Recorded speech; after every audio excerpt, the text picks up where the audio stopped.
And we will give it another moment. So,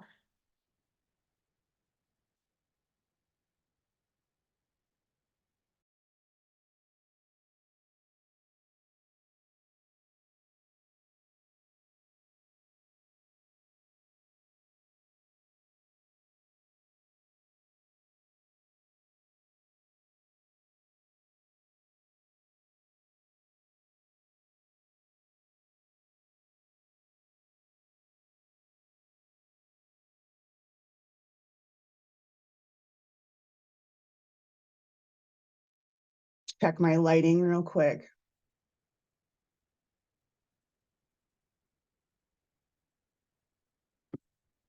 Okay, great. But my background's not there. I'm glad I checked. all right. Well, good morning, everyone. Thank you for being here.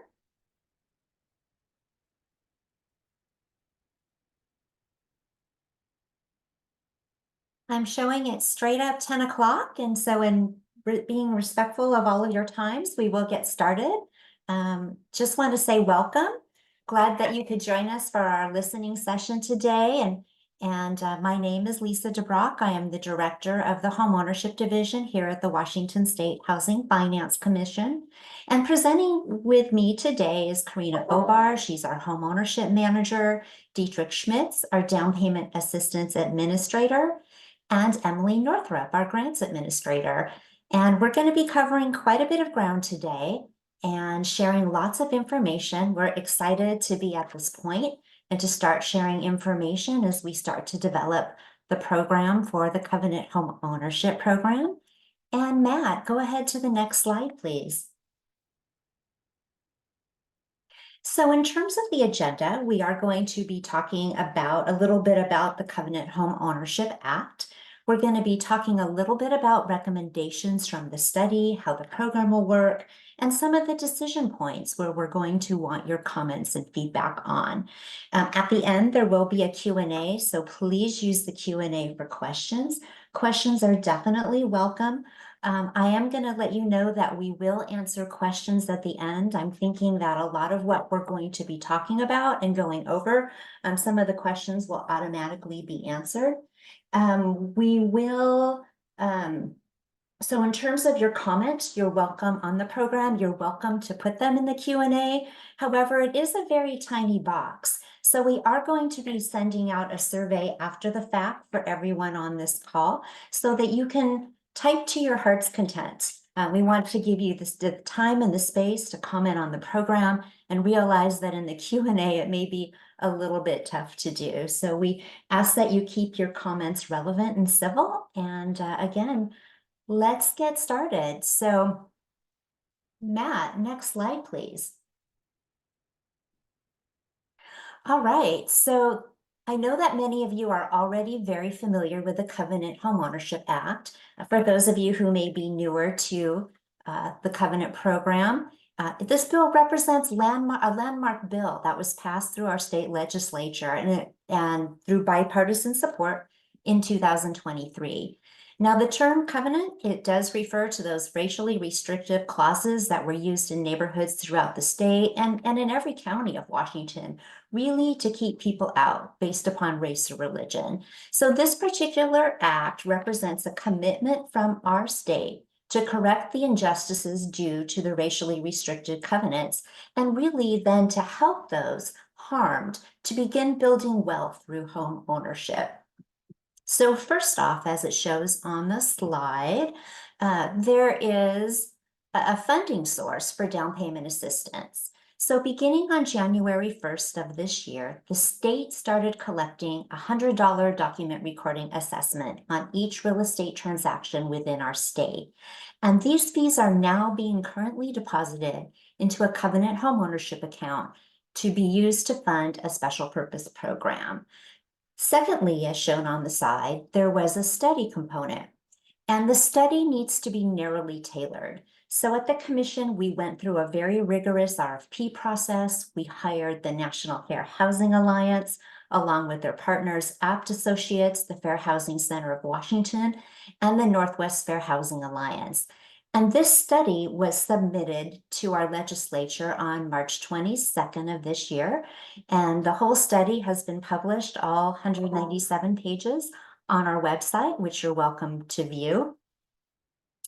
And talks about a new program to provide down payment assistance. So Matt, go ahead with the next slide, please. Hold on. All right. So this study investigated housing discrimination against marginalized communities in our state and really what role our government institutions had in the discrimination. It talked about the impacts of the discrimination and potential remedies. The study documented our government's contribution to the discrimination and its own complicity. And it also evaluated all of the programs in the state that have affected homeownership, including those offered at the commission, to show the impacts of current rates neutral programs. And then the study did determine that there is a recommendation for what we call a special purpose credit program. And Matt, go ahead. So what is a special purpose credit program? Well, SPCs are very focused and they're established under a particular federal statute that allows lenders to extend credit on the basis of a protected class. Again, they are narrowly tailored and programs and have very specific parameters. Special purpose credit programs have 3 parts to it that allows for nonprofits, for-profits, and government agencies to then establish programs. And there is a clear path for both nonprofits and for-profits, but it is a little bit less clear for government agencies, and it gets clouded by the fact that any kind of government decision based on a protected class is subject to equal protection. And that's where we as a housing finance agency have some challenges, and that is one of the reasons why we have a study to help us navigate in this space. So this slide talks about certain narrow circumstances to consider race, and certain parameters for a program that are specifically tailored. Next slide, please. All right, so here is the timeline. I know many of you are familiar with this. I did mention this study was released on March 22nd. A public listening session was held on April 2nd, and you're welcome to view this on our website, where NAFA, our study partner, presented the study to the public. It's an excellent recording, well worth your time. Today is our public listening session. We will then have a public hearing at our Board of Commissioner meeting on April 25th. And in May and June of this year, our staff is going to be very, very busy training throughout the state, training lenders, especially during the month of June, and getting everyone on board. And July, per the legislation, is when we do need to launch the program, July 1st. All right, next slide. Go ahead. Next slide. So there are many parameters to the program that are outlined in the legislation, which I'm going to go over with you. First of all, this is a down payment assistance loan. It is not a grant and it is repaid upon the sale or transfer of the property. The legislation also states that it's for owner-occupied homes. It's not for investment. And then there are many individual eligibility requirements that are outlined in the legislation. First of all, the family must be a Washington resident as documented by a driver's license or a Washington state ID. If someone is going to be moving back into the state to use this program, that's fine. They will again still need to show a driver's license or Washington ID beforehand. Also, the income for this program per the legislation is for 100% of area median income and below. The household must be a first-time home buyer, and we will go into this definition in just a moment. And then a Washington resident or a descendant of one who had been excluded from home ownership in Washington state by racially restrictive covenants on or before April 1968. Next slide. All right, so what is a first-time home buyer? This is a very specific definition, and it's very similar to many of the federal programs that we have used. However, for those of you who work on our programs a lot, maybe our house key program, this is a different definition. And what it states is that a first-time home buyer is one or more individuals purchasing a home who are members of the household that have not owned within the past 3 years, for the most recent 3 years. It also has a few other pieces to it.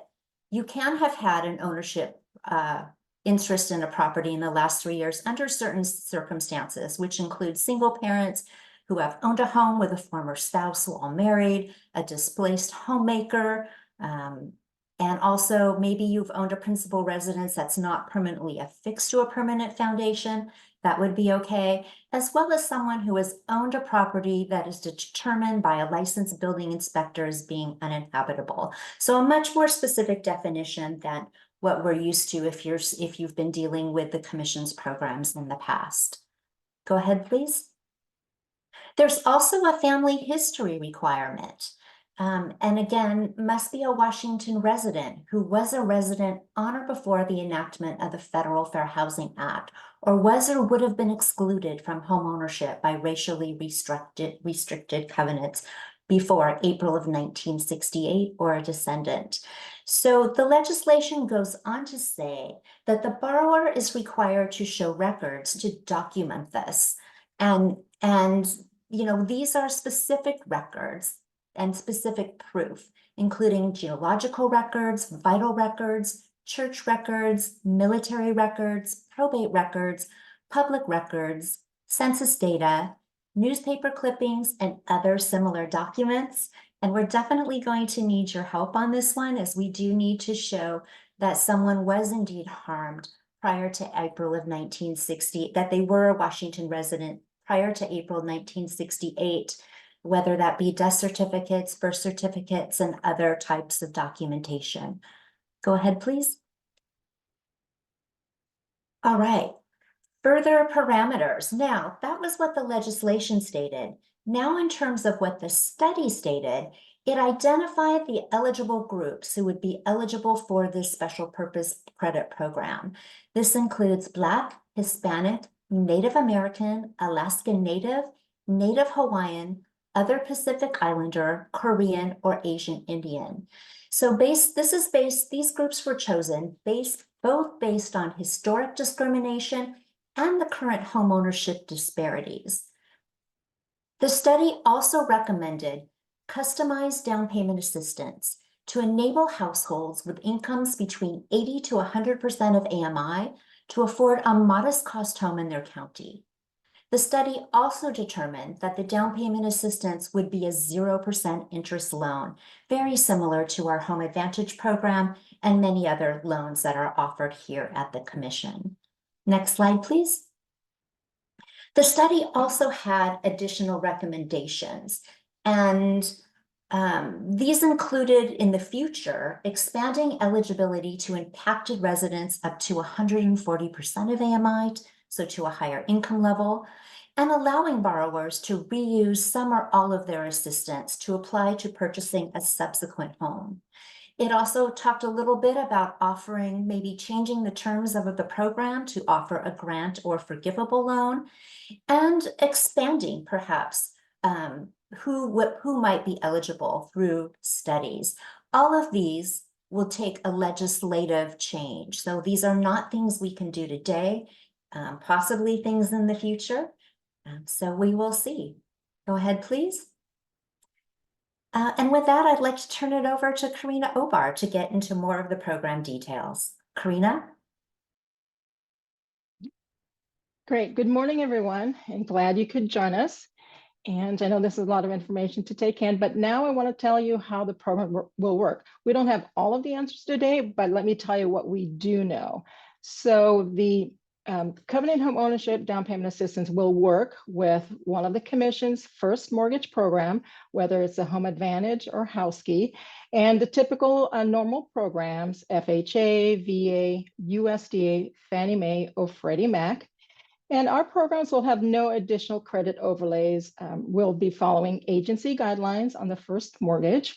And in terms of the types of eligible properties, you can do 1 unit on the Home Advantage or House-Key, and 2 units or duplexes will be allowed if you're using the Home Advantage. Again, 2-unit properties allowed on Home Advantage only. And like our normal programs, a property inspection will be required. So home inspection will be required. And of course, commission-sponsored home buyer education class will also be required for all borrowers on the note and deed of trust. Next slide, please.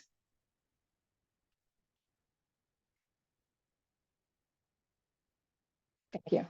And other factors that we are considering as well. So it's possible that you can combine with other down payment assistance programs, and potentially even our other down payment assistance programs may be layered on top of this. And at least one borrower on the note and deed of trust must document the family history required, as Lisa mentioned. What the family history is required. At least one borrower on the note and deed of trust must document the family history. And then, of course, there'll be a assessment of need for the home buyer in order to determine the down payment assistance amount. So the down payment assistance amount will be customized. And as a matter of fact, one of our partners have an app that they're developing to help with that calculation. And as we get further into the listening session, you'll see how this is kind of a mathematical challenge, but we are developing, or a partner is developing an app to help with the calculation of the down payment assistance amount. Next slide, please. So as Lisa mentioned, in terms of eligibility, other groups are eligible. So the home buyers must be both a member of the eligible group, as stated above from the study findings, and must meet the individual eligibility. So like Lisa mentioned, per the study, the affected groups, the Black, Hispanic, Native American, Alaska Native, Native Hawaiian, other Pacific Islander, Korean, or Asian Indian. And then, of course, the borrowers must have, their income cannot exceed the 100% of AMI, and this is from the legislation. And the family history that are affected by these covenants lived here prior to 1968. And all buyers or borrowers must be a first-time home buyer, as Lisa said what the first-time home buyer definition was earlier. And of course, must be a Washington resident, and the home must be owner-occupied. Next slide, please. So obviously there's some decision points that we need to make, and I will turn that over to Dietrich to go over that. Hello, everybody. I'm Dietrich Schmitz, the Down Payment Assistance Program Administrator. So we need to look at our program objectives as how we're going to implement this program. And we have to balance some points because there's different ways of approaching this problem. All of them provide assistance to help create first-time home buyers, but there are some different ways that we can do it. We wanted to serve as many eligible households as possible, but also let them buy a home that was of decent quality. We wanted to provide home buyers with a reasonable choice of homes as well, not just a very small selection or in a very tight area of the state. We wanted really to provide some flexibility in the program. We wanted to also address the problem of home buyers buying homes in the high-cost counties, as well as other parts of the state. But King County is kind of its own animal as far as home prices go. So we wanted to come with a good program to try to make things work well across the state for everybody and to be as effective as possible. Next slide, please. So this slide kind of illustrates, this is King County, and it shows us a bit about what the market is presently like in order for someone to purchase a home in King County. 10 years ago, these numbers would have been quite different, but here we are today with the program. So we're working with it as it is. You'll see the term modest home value show up in both the study and our program in these slides.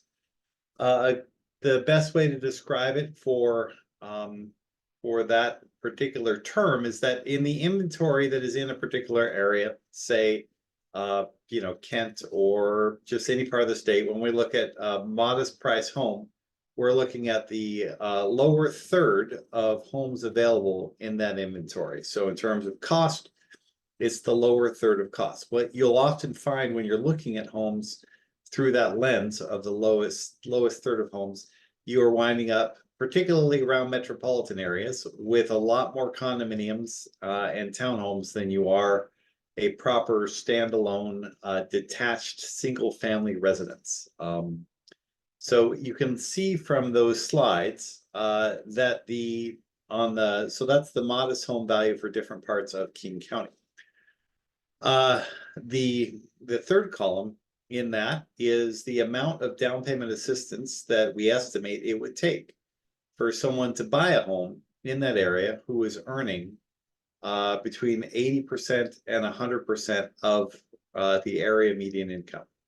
And you can see as you move out to some of the more expensive parts of the county, it requires a fair bit more of down payment assistance. And so this is what we're up against in terms of the problem that we are trying to deal with and solve.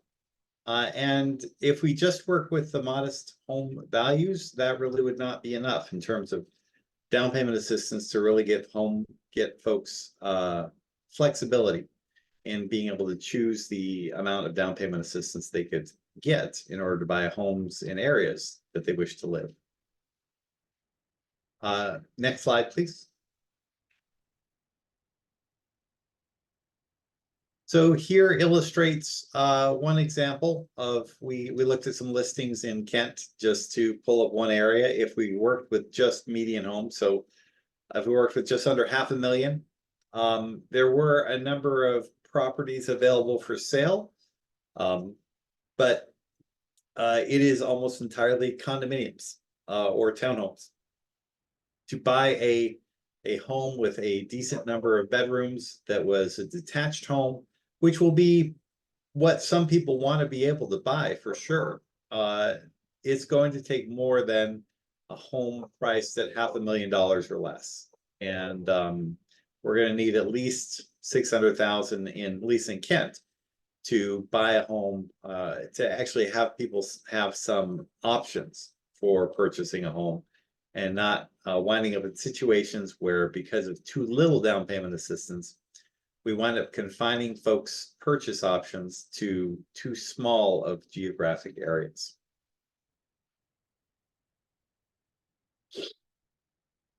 Next slide, please.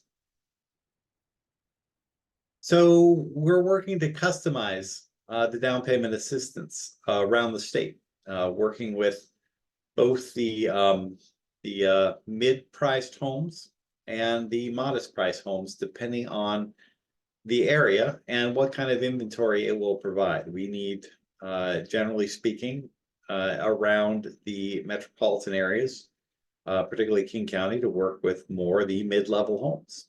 And in other parts of the state, we're still analyzing the data, but the modest level homes in the non-metro counties will help us to buy. We'll still have a decent inventory for buying homes, but you can see it's not a one size fits all sort of problem.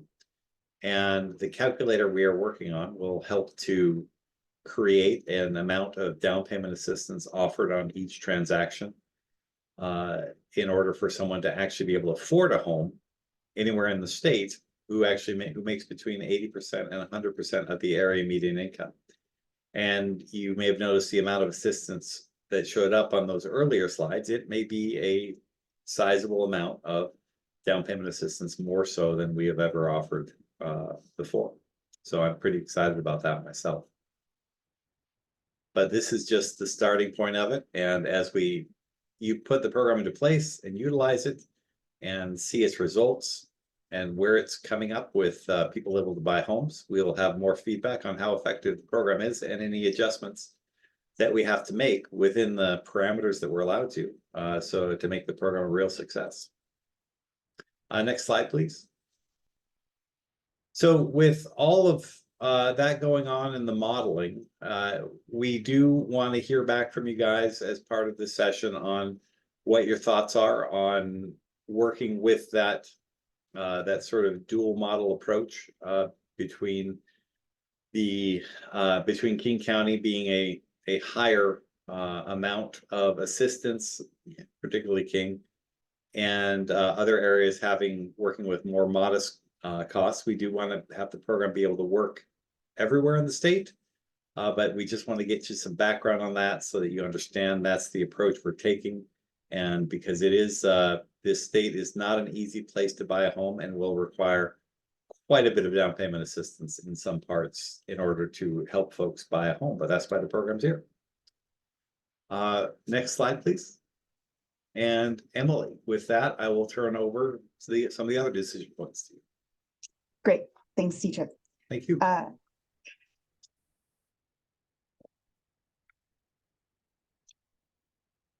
think actually, if you could move forward, I can talk about housing counseling, or I could turn it back over to Dietrich or Karina to chat about assessing our home buyer need first. Oh, I can jump in on that. Thanks. Yeah, no worries. Sorry, I was one slide too early. There is one other item we're looking at. We in the past have, for our past programs, have generally had an asset test, meaning that we would look at how much in the way of funds someone had left over after closing, say 6 months worth of housing payment as a limitation on the amount of down payment assistance that we would offer. So for example, maybe on a past program, we would offer 40 or 50,000 in down payment assistance to help someone buy a home. And then as part of the program, we would also say that they couldn't have more than, after the transaction was done and all the funds were settled, they couldn't have more than, say, 10,000 or 12,000 in funds left in checking and savings. For this new program, we are looking at not having that as part of the test. So we just don't look at assets. We don't check on that. The program does not stop anyone if they have, say, 50,000 or 100,000 in assets after closing. It just ignores that point. And we didn't really, we're leaning towards that as a model, as well as we're leaning towards the model of working with a higher priced homes in areas where it's needed, in terms of what the study covered for sections, or for the 4th and 5th proposed solutions on the program. Okay, next slide and over to Emily.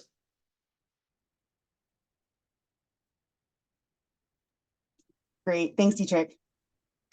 So another decision point we are considering refers to housing counseling. And so as Karina mentioned earlier, like all commission programs, homebuyer education will be required for every borrower. We're also considering layering on a requirement for one-on-one housing counseling. And currently, we are leaning towards supporting this requirement because we feel that housing counselors are a valuable asset to clients who can not only help with budgeting and long-term planning, but will also be able to assist with gathering some of those family history documents and navigating this program process. We are making this recommendation with the caveat that the Housing Counseling Network and our partners will have sufficient capacity to receive clients directly with that very important warm handoff and from the hotline lender or other referral professional. So we want to recognize that housing counseling can play a vital part in the success of clients in this program, but only if accessing their services doesn't in itself create or present a barrier. And we'd love to hear thoughts on requiring housing counseling or what sort of model could be helpful in presenting this information to clients. And with that, next slide. And I will pass the mic over to Karina. Emily. Okay, so final thoughts. Some of you, I see that you entered some of your questions in the Q&A box and other things to consider. And what else should we be considering? Obviously, we gave you some of the decision points, at least 3 decision points that we do have to make. You know, we really want to hear your, what other things that you are thinking that we should be considering, or your concerns. So let's go to the Q&A box and see what questions we have. Let's see. It looks like, let's see here. So one of the questions we have is, I understand the down payment assistance will be customized, but will there be a minimum and maximum amount, and what are the repayment terms?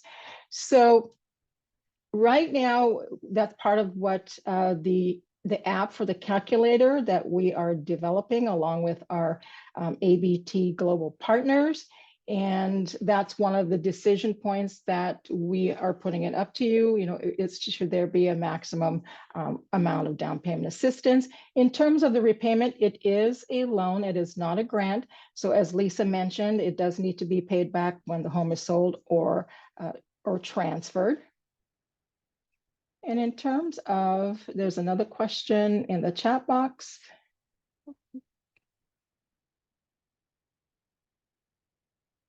So will a calculation app that is being developed by a partner be proprietary, or will it be offered to the commission available to all who may need to use it?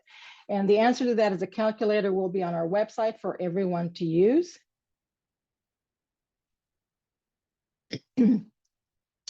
And let's see, other questions in the chat box.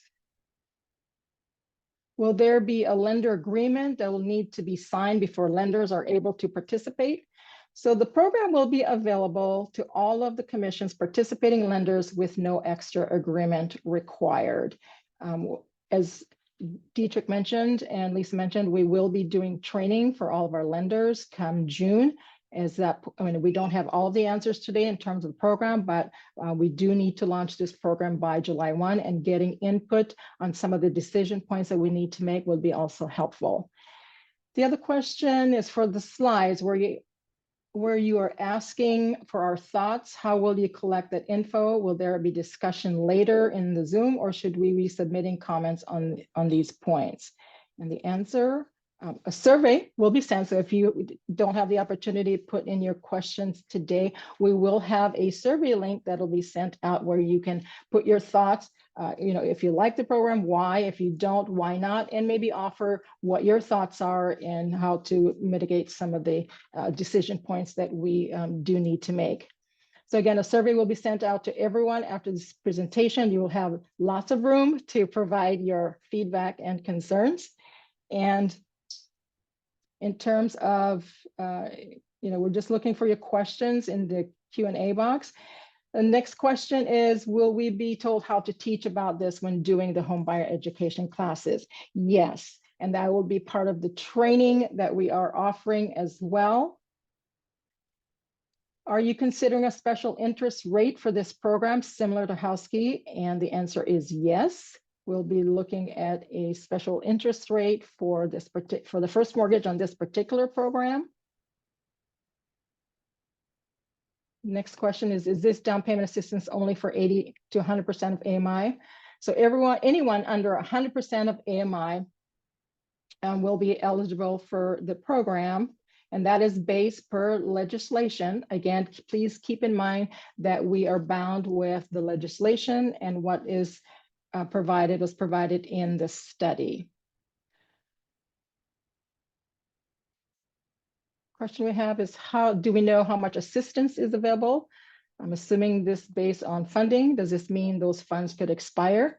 Funds are being added monthly to the account. As Lisa said, $100 per recording has been collected, and that's the source of funding for this particular program. We don't currently know what the current balance is for the account. However, it is being added to that account at the state level on a monthly basis. And again, same question on the 80% of AMI. So anyone under 100% of AMI will be eligible for assistance. Again, as reiterate, that is what was in legislation and of course the study.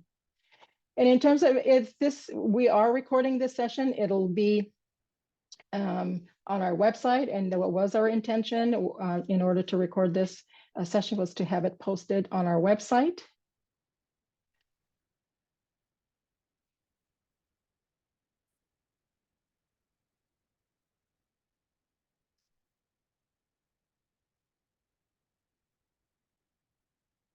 So I have a question regarding housing counseling. How can housing counselors register to help potential borrowers? Are there eligibility requirements for housing counselors? So the answer to that is housing counselors are HUD certified housing counselors. And we have, we do have our network of nonprofit partners that are HUD certified housing counselors. Okay, that's what was in our question and answer. So I'd So like to again- chime in on, sorry, Karina, on some of the Lisa. other, I can't type fast enough to all the answers in the Q&A, so I apologize. And it is talking, one of the questions here is a similar program was rolled out in California and the funds went out very, very quickly. And is that something that we will be facing here in Washington with a limited amount of funds?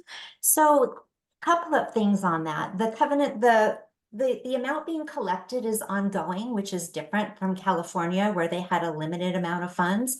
So over time, it'll still continue to collect. In terms of, how much will be available initially, we don't know the answer to that yet, but we definitely will have funding, so that's good. But based upon the study from the researchers, they're not expecting us to run out of money because not only because only a certain percentage of folks will be able to meet the family history, that 1968 and prior requirement. And so we're not expecting to have an issue with funding, although we will find out. If we find that we do, we will develop some other backup criteria. We are pretty familiar with what happened in California and don't want that to happen to us. Okay. Let's see. It does ask about why aren't people of Japanese and Chinese ancestry included as eligible. So during the study, it did say that further studies would be required. However, obviously what happened to the Japanese population, the Chinese, they were definitely shut out by racial covenants and other populations as well.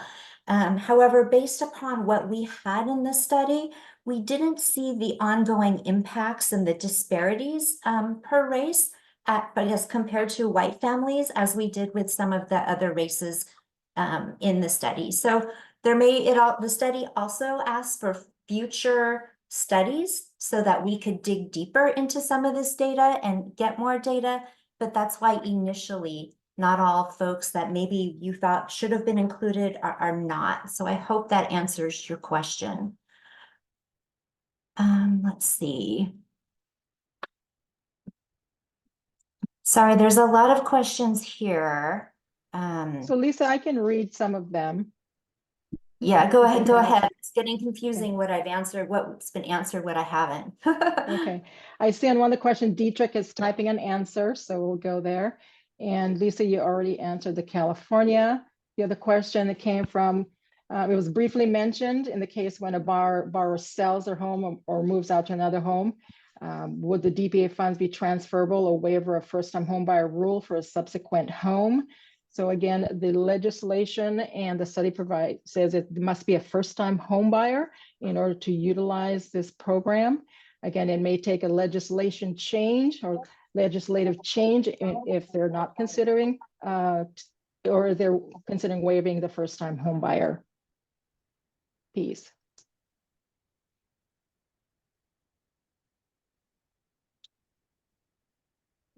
So another question, will this assistance be paired with a first lien through the commission? And will Idaho Housing be the servicer? Yes, the first lien would be through a commission program, whether it's a Home Advantage or House Key, and then Idaho Housing will be the loan servicer on this program. Next question, strategy for helping find clients, that might qualify to get the word out specifically regarding the 1968 requirement. So again, go ahead, Lisa. No, I was just thinking we need all of you. We need all of your help with this. We are working very intently with many of our partners throughout the state, including the Black Home Collaborative Initiative. And we are going to need your help. We want to get the word out to the communities and to families and interested in your ideas. So please put that in the survey as well.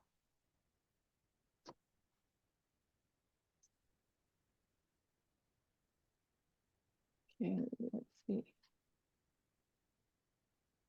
So there is a question regarding biracial couples where long-term Washington residency is not part of the racial group. Will that be allowed? So the household prior to 1968, whether it's the borrower or their parents or grandparents, you'll need to document that someone was one of the folks mentioned previously. So some of it's going to be a little tricky to document, and again, we're going to need your help in trying to figure out some of these pieces.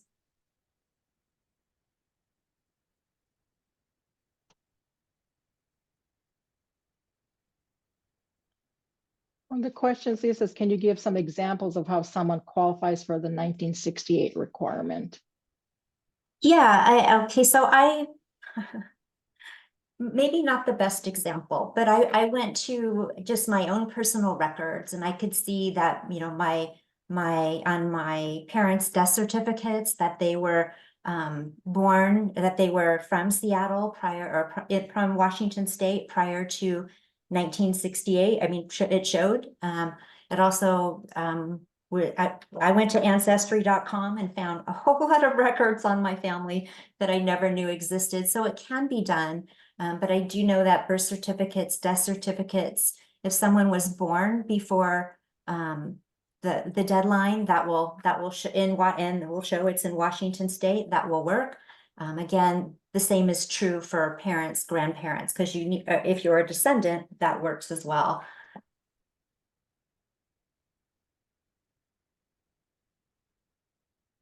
I do see a question, Karina. Will you have underwriting processing training for the new program? Yes, that's our intent, is to include the processing and underwriting training as well. And again, your processors and underwriters are more than welcome to attend our trainings that we will be giving in June. When we get to that point, we'll be sending out program announcements and where the trainings are and when they will be going on.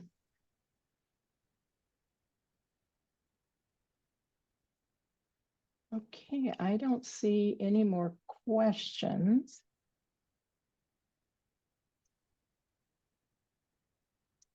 Yeah, I'm looking and looking through this chat. I think we got you all. I apologize if we didn't.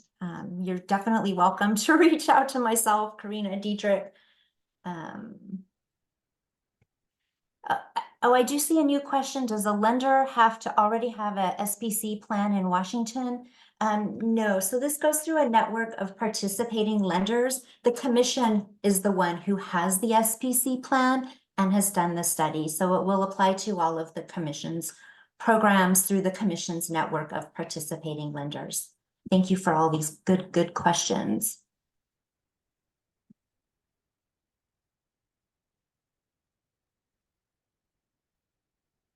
So there's a question, are there any ideas around reserving portions of the funds for applicants in different geographical areas of the state?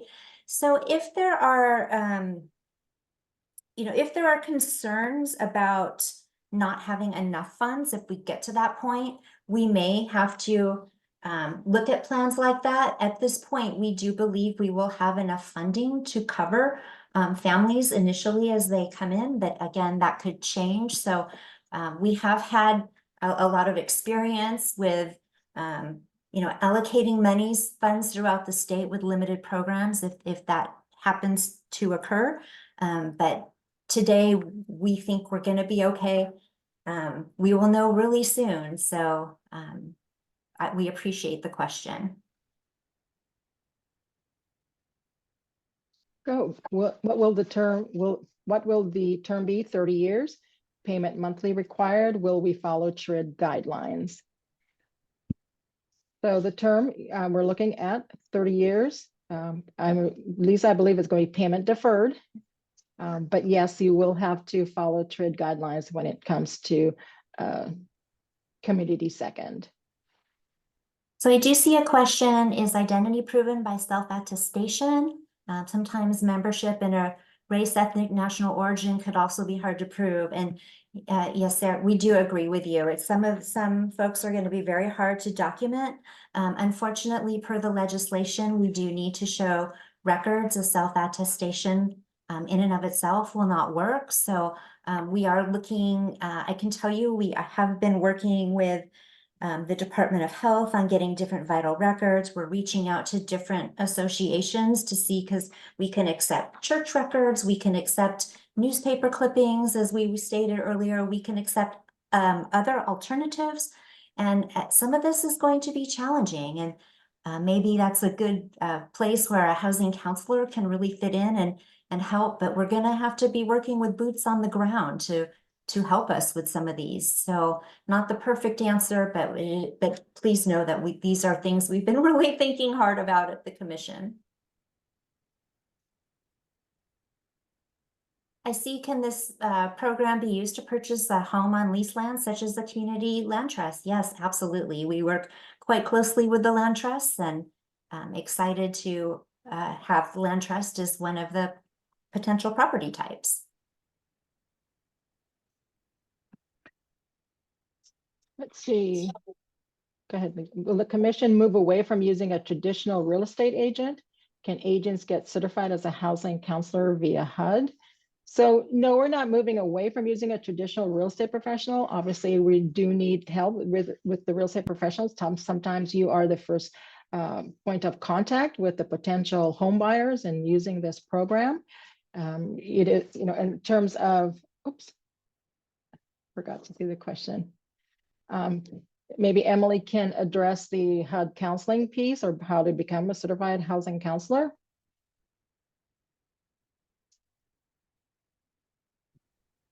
Hi, thanks, Karina. Happy to. So the question was, do real estate professionals need to become a HUD certified housing counselor to participate in the program?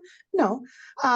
You could become a HUD certified housing counseling provider, but it does require study and then certification through a national test, and then employment with housing counseling providers. So possible, but not necessary. I hope that answered your question. So I do see a question. Oh no. Hold on, my desk is, sorry about that. Are these restrictions on percentage of meeting one of the eligible groups? For example, someone that is 1/16th Native American? So the answer to that question is we're going to need advice from our attorneys. This is going to take some input from legal. I think we'd also need to see the documentation. There's nothing off the table, so I'm hoping we will consider that, but I think we need to see what kind of documentation can be provided, and then we'll definitely need to have our legal folks chime in to make sure that we are good. Thank you for that question.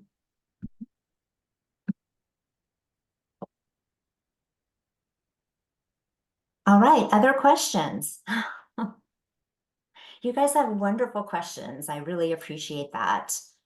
Can this be used to be purchased on tribal lands? Yes, the commission's programs currently are available to use on tribal lands, so that would be fine as well.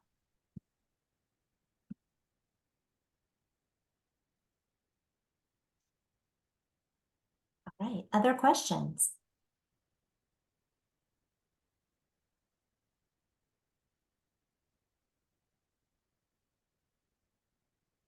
Well, I'm sure that you will have lots of questions. Obviously, there's a lot more information to come.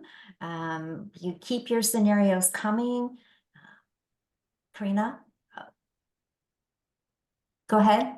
Okay, so if we don't have any more questions in the Q&A box, Matt, next slide. So we definitely want to thank all of you for sharing your questions and sharing your input. But as I mentioned earlier, we will have a survey that's going to be going out to people that have registered, as well as on our webpage. You can email this particular email address that you see there on the slide. You can also email myself as well as Lisa. You can call us as well if you want to share your input or have a lot of additional questions. Feel free to reach out to us. Again, the Q&A box is pretty small, so if we will be sending out the survey, and we are looking for you to share your input. As we mentioned, we have several decision points that we need to make. by the time that we have this program launched on July 1. And we will also have a public hearing at our commission meeting on April 25th at 1 o'clock. You can find that information on our website. And if you do have home buyers who may not necessarily work for this program, but they can get started with any of our programs that we're currently offering, just call the homeownership hotline at that 800 number so that home buyers can get started now. Even if, again, you may have home buyers that may not fit this program, but we do have other programs that they can look at as well. Lisa, any other thoughts? No, again, never be afraid to reach out. We want to hear from you. Please speak loud. Please let us know on the written survey. We need those written comments. We want you to be part of this process. We are going to need your help to make this program a success and to stand up this program by July 1st. Again, please, I can't stress enough, please reach out and thank you. Thank you, everyone. And with that, I think I'd like to close out the public listening session. Thanks, everybody.